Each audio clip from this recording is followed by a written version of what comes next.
Hey, it's CJ Miller. I'm just checking in. Uh, it's one of these things where Gotham Steel is like, you can handle it. But yeah, it does get warm when it's doing something like that, so use a towel. But so this is the jambalaya, and all this moisture is going to absorb into the rice.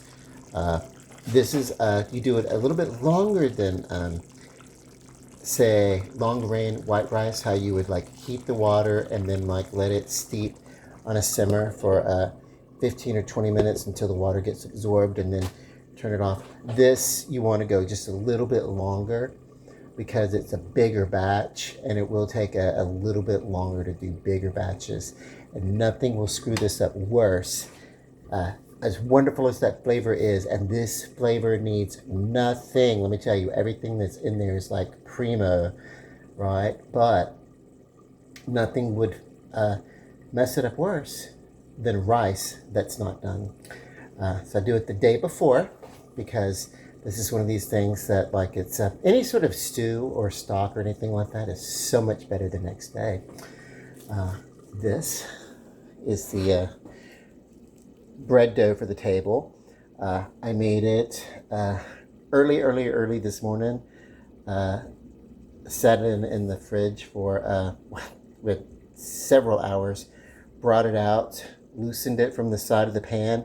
In doing so, it did deflate some. It deflated probably about a quarter of what it is now. But then I went ahead and I put the toppings on it, which basically is a lot of garlic and Italian bread type stuff, and then covered it back up, let it sit next to the heat on the stove. And what happens is that heat in the kitchen and everything, will enable it to, and it has come all the way back up. So technically, because I made this, and it's a no knead dough. It's a quick. You don't have to really just sit and knead this one.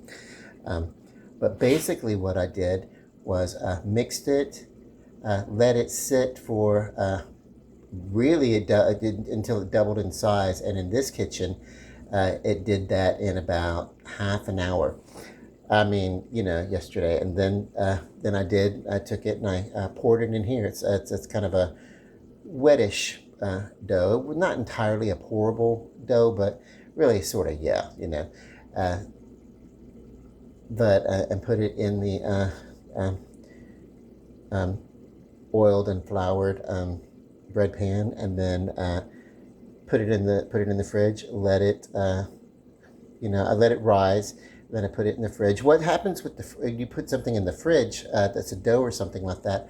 The coolness of it actually slows down what the yeast is doing, which is basically consuming and feeding on sugars, and it's actually, um,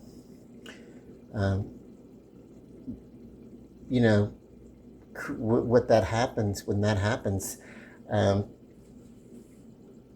it's a chemical reaction basically. Uh, I think of it as like little Pac-Man eating, but I'm not sure if it's just a chemical reaction or if it actually is alive. But I do know that it's active, and what happens is that uh, it either chemically bonds with the sugar or it either eats the sugar, and the byproduct. I mean, what does it do? Because is it like a little bitty tiny little thing? I don't know. I don't know if it's like want Pac-Man, or if it's just you know. But what it's doing is it is using the sugar to further its own life, and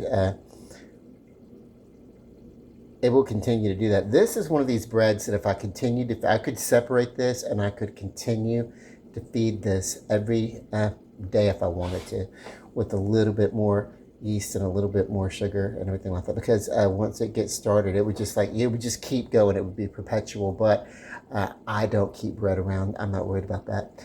Um, but yeah, it's great. It's going to be one of my best breads. I can't say that I fully understand all the chemistry of what's going on, But you know, it's going to be totally cool. I'm excited, and this I'm going to let this sit out for about another half an hour, and then it's going to go back into the fridge where it will stay until tomorrow morning, and then I'll take it out and I'll let it get up to room temperature, and then I will bake it.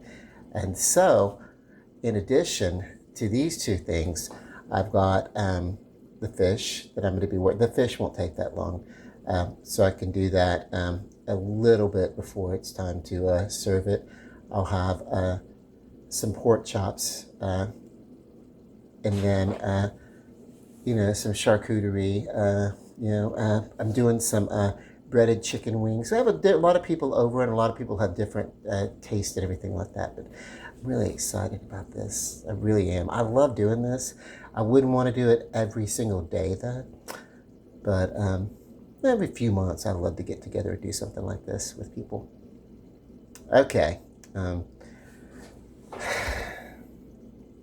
Love you guys. Enjoy your Super Bowl. I hope your team wins. I do not have a dog in the fight.